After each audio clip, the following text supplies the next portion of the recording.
Hello everyone, welcome back to my channel. So today I feel like I want to do like a sit down talk with you guys about what I've been doing recently. So I'm actually in Australia right now. I'm on my work and holiday visa. In this video I'll be talking more about work and holiday visa because I feel like less Malaysian know about work and holiday visa. So I feel like doing this video so I can expose this visa to my Malaysian fellows who wants to maybe find themselves in another country. I don't know, like just to venture in life, like if you don't know what you want to do after your degree. I specifically mentioned degree because this visa require degree. So for those who have a degree and you don't know what to do, like you don't know what's your plan, you don't know what to do with your life, you can always come to Australia like what I did. But I'll be talking more about it. But I've already prepared something, so this video won't be huru hara, it won't be like all over the place. I'll try to follow the script as much as possible so it'll be easier for you guys to understand. But if it's difficult for you guys to understand, just try to keep watching, as maybe as the video goes you'll understand better. But if you don't, you can always leave a comment about whatever question you have about this work and holiday visa, and I'll try to answer it if I can. Okay, so let's move forward to the first question.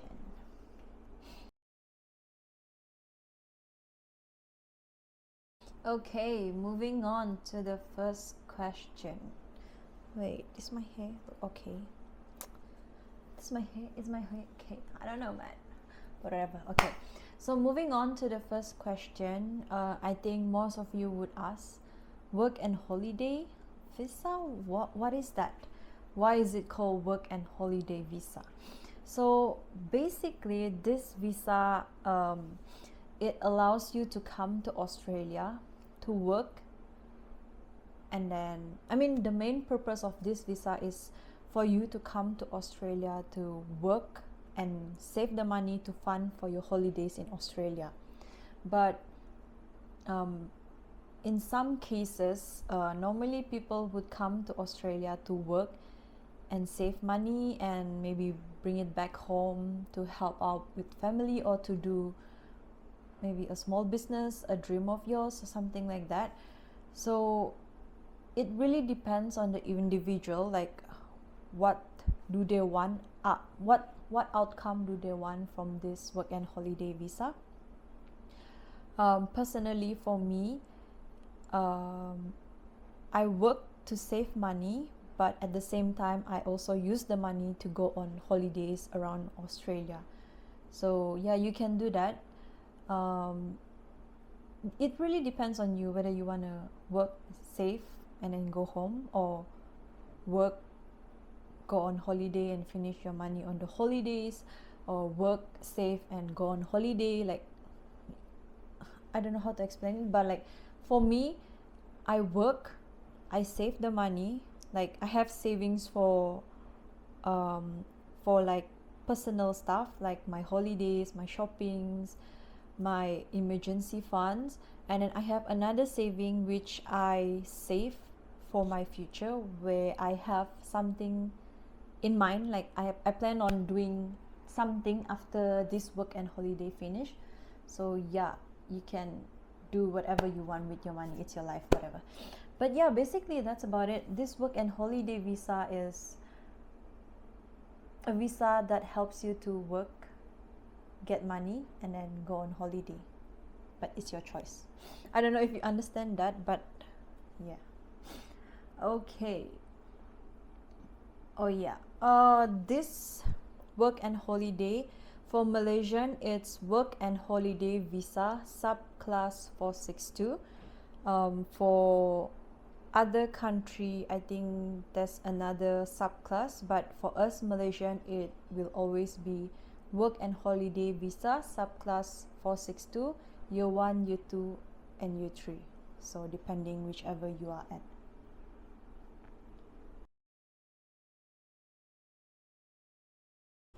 Okay, for this visa, it's not for everyone. It's for someone. I mean, there's like a few requirements, criteria for a person to be able to apply for this visa. The first one is that you need to hold a Malaysian passport. So if you don't have a Malaysia passport, then you will need to get one, apply for the passport, and once you have it, you're 10% almost ready to apply for this. But yeah, you have to have a Malaysian passport. You have to be 18 to 30 years old to be able to apply to this, and you need to have a degree qualification, which is why I specifically mentioned the degree Malaysian fellows. So for this, it's a requirement for you to have a degree qualification. Doesn't matter you're doing engineering, you're doing business, you're doing economy, doing science, whatever, as long as it's a degree qualification is good. You have to be healthy, because one of the requirements is that you need to do a medical checkup before they process with this visa. And then you also need to have proof of funds. It's a minimum of, I think, 5,000 AUD. I know it's such a big amount for us. I think for Malaysia it's times 2.7, around maybe 15,000 K. But I mean, you're smart, you have a degree, you know what to do. You can do something about it. You just need the proof that you have the fund. Just think how to get that money. Okay, think about it. But it's really that simple. Just this 1, 2, 3, 4, 5. These 5 items, that is a requirement. Malaysian passport, be 18 to 30 years old, have a degree qualification, be healthy for the medical checkups, and have a proof of fund of minimum 5,000 AUD. Okay? Okay, I think the third question would be like, how do you apply for this visa? So you can actually apply this visa through Australian immigration. You can apply this online through Australian immigration website. Yeah, I think it's Australian immigration website. You can just type work and holiday visa 462 or work and holiday visa Australia for Malaysian, something like that, and then it will bring you to, but make sure it's a Australian immigration website, the legit one. Okay, don't get scammed. I'm not sure whether there's scams going around, but just to be sure, just apply in the official website of Australian immigration. Okay, and then look for work and holiday visa subclass 462. So there'll be 3 choices, which is first year, second year, and third year. But I think if you've never done anything, you don't know about this visa, or you've never applied before, you must pick the first year, because it's your first year. Nah, I mean, makes sense, right? It's your first time, first year, second time, second year, third time, third year, something like that. But yeah, go to the first year, and I think there'll be information as well in the website, and then you can click, if you're ready, you can click apply, and then there'll be like a few forms that you need to fill. I think they'll ask you, like, as usual, your personal information, where are you located now, what else? I really don't quite remember, but mostly it's the personal information. Then you need to provide your proof of funds, and then passport. Apa lagi ya? just the normal forms lah, normally just your personal information. But one thing is that in order for you to apply this visa, it would cost you about 670 AUD, which is about 1,800 plus minus Malaysia. Yeah, that visa costs you 670 AUD. It's not including the proof of funds. Okay, proof of funds is the amount of money that you have in your bank. This is the amount of money that you need to pay to the Australian immigration for them to process this visa for you. Okay, so the processing time, it really depends on individual, because some of my friends got approved within days, some within weeks, some within months.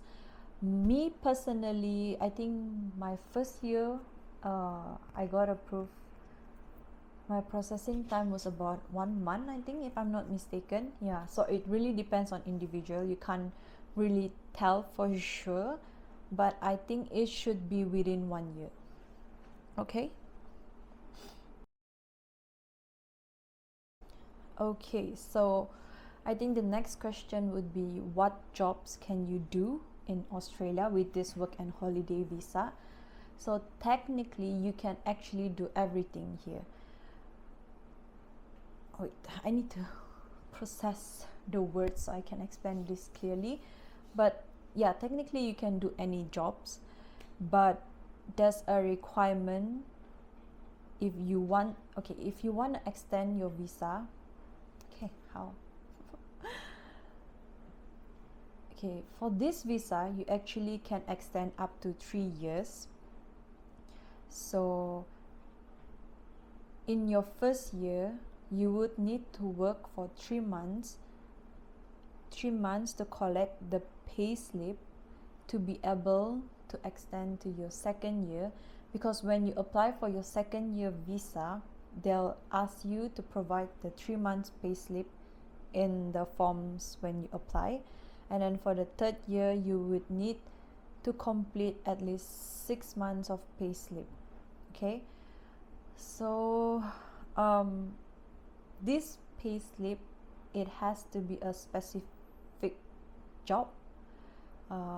The specific job is that you need to either work in a remote or very remote area in any parts of Australia, or you can also work in like plant or animal cultivation, like packing fruits or vegetable, working in a meat factory, fish factory. I've also did like solar farms, and I can use the payslip to extend my visa, so maybe you can try that as well. But yeah, basically in order for you to extend your visa, you can't work in the city. You can work in the city, but if you wanna you can work in the city, but the payslip is not eligible for you to use to extend your visa. So okay, oh my god, my head, I don't know, it's not that complicated. It's actually very simple. I think you can go ahead on the website and read about it.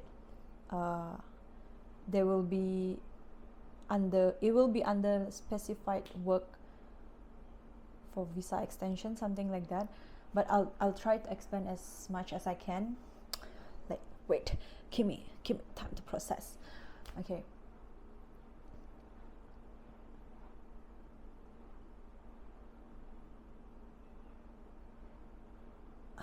Okay, for me, personally, if you want advice from me, okay, I would actually advise you to collect your payslip first before you work any job that you want. So for example, when you first arrive in Australia, of course there's a few things you need to do, like open up a bank, buy a SIM card, open up your tax file number and all that shit. But after that, I would recommend you to start your work in regional area or some place where it's remote, for you to be able to use your payslip to extend to your second and third year visa. and then maybe you can work for 9 months, and once that 9 months is done and your payslip is enough, then you can go to whichever part of Australia, the city, the kampung, whichever you want. You want to work in a cafe, you want to work in a restaurant, bar, hotel, everything you can do. Okay, but I would recommend you to finish up your payslip collection first before you head and do whatever shit you want to do. Does that make sense, guys? I don't know. I think it makes sense, right? Okay, one more time. So specified work, which is remote, very remote area, regional area, and then you can do farming, plant, vegetable, picking, packing, and then you can do meat factory, fish factory, and you can do solar farms, you can, what else? Yeah, I did solar farms, I did meat factory, I also did like picking. I've never done picking. I've done like fruit packing, vegetable packing, cutting, meat factory, and all that shit. So that's all eligible for extension. Yeah, guys, I think I won't explain longer else you'll get more confused, but yeah, basically that's it. Just maybe leave your comment on your question, or you can read it in the Australian immigration website. It's all there. Okay, how long does this visa last? Okay, the fifth question, I think. How long does this visa last? So each visa will last you 1 year, and each visa will last you 1 year. You can extend up to 3 years if you collect the payslip, like what I mentioned in the previous question. Also, for the medical checkup, it will be valid for 1 year as well. So every time you extend your visa, a medical checkup is required. If your medical checkup has expired or have exceeded 1 year, you will need to redo a medical checkup.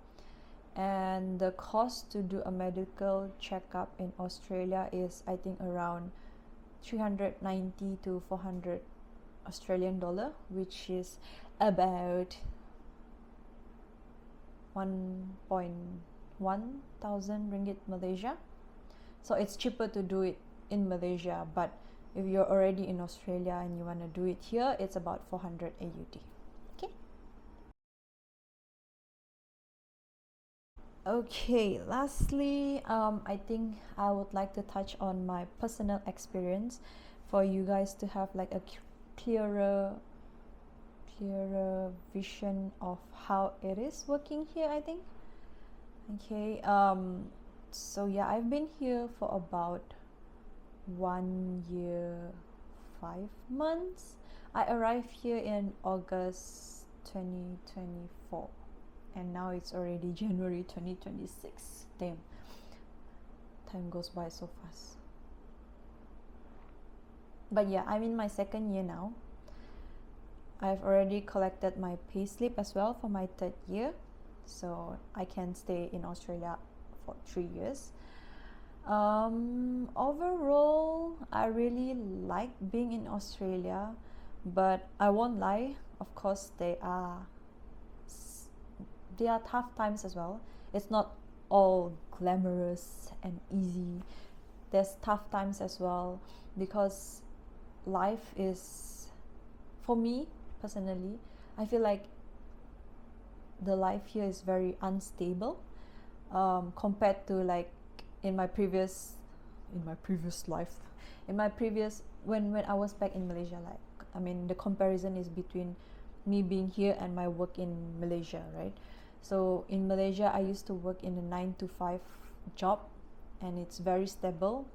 Like, everything you do is consistent, the same, like, you know, your daily routine. But in here, I wouldn't say the same. Like, it's always changing, you know, like the longest that I've stayed in a job is, I think, 3 months. So yeah, 3 months, and then I moved to another job. At the same time, I'm not crying, okay, it's too dry. In 3 months I moved to another job, and then at the same time I moved to another either state or district. So I would need to like pack up my stuff, pack up my life, and then move. Like, it's very difficult. Those part not very difficult, like still bearable, but it's just not the same as Malaysia. So in Malaysia, like, you have a fixed house, you know, your house is this place, like, this is my house, this is my house. But here, like, you're always moving, you're always changing job, you need to make new friends all the time. I mean, not to say that it's not nice, it's really nice, like, you get to experience everything, but sometimes it does get tiring. Okay, and also most of the job that we do here are physical jobs, so it's a very demanding physical job, like you need to use your muscle and all that. Kalau di Malaysia kan, we just use our brain and like use your finger, like you don't really need to stand. But for this job, like, I've worked in a job where I need to stand for 10 hours, and then I need to walk, maybe like in a day I walk about 20,000 steps. And then if you work outside, it gets very cold or very hot. And then if the job, like, you need to do like constant same, sometimes when you work in factory you need to do the same thing. Previously, when I work in a meat factory, I use knife all the time, and then I need to use my knife. So every morning when I wake up, my finger hurts. I mean, that's like a few experience that I have. But although, like, all of this, after like I've been through all of this, I would still definitely recommend you guys to come, because it's really like a once in a lifetime experience, you know. Like, we wouldn't be able to get this experience if we were to remain in our bubbles, I mean Malaysia. Because I feel like if I'm in Malaysia, I wouldn't be working in like a factory doing these physical jobs. So it's really such an amazing experience. I wouldn't trade it with anything else, and I don't regret coming here, although like sometimes I cry to myself, like, why am I doing this? But no regrets, guys, really. I definitely recommend you guys to try and go on this work and holiday visa. I mean, you can always make new friends. There's like a lot of nationality here. There's like Argentinian, France, Indonesian, Philippines. Philippines doesn't have any work and holiday visa, but there are a lot of Filipinos here as well. Malaysian on a working holiday, not much. So that's why I wanted to like introduce and give some exposure to this work and holiday to Malaysians, so like I can see more working and holiday Malaysian fellows here. So yeah, guys, give it a try. If you have any question, like you want to know more about this, just leave your comment down below, and I'll try to make a video about it. I'll make like a detailed video, like what do you need to get when you first come to Australia and stuff like that. And I hope this video has been helpful, although like my explanation is like huru-hara gitu, but I hope it helps. If you want more information, you can go to the Australian immigration website. There's like all the details there. And yeah, so go ahead and apply for it, guys. It's a once in a lifetime experience, and I hope to see you guys here one day before my visa ends. Okay guys, so that's the end of my video. I hope you enjoy it. I hope it brings you more knowledge to your brain. I hope the information is useful for you guys, and I really hope to see you guys here one day. Just message me, hey, I'm in Australia, I saw your YouTube video and I applied for it and I got the visa and I'm coming to Australia, let's meet up and shit like that. Yeah, I'll be cool to do that because we should really help our people, you know. But yeah, thank you so much for watching my video. I hope you like it, so don't forget to give it a thumbs up if you like it and subscribe to my channel, because why not? Just subscribe, it's just like one click, guys. Okay, subscribe to my channel and I'll see you in the next video. Okay, hopefully to see you guys here. Bye. Thank you guys, have a nice day.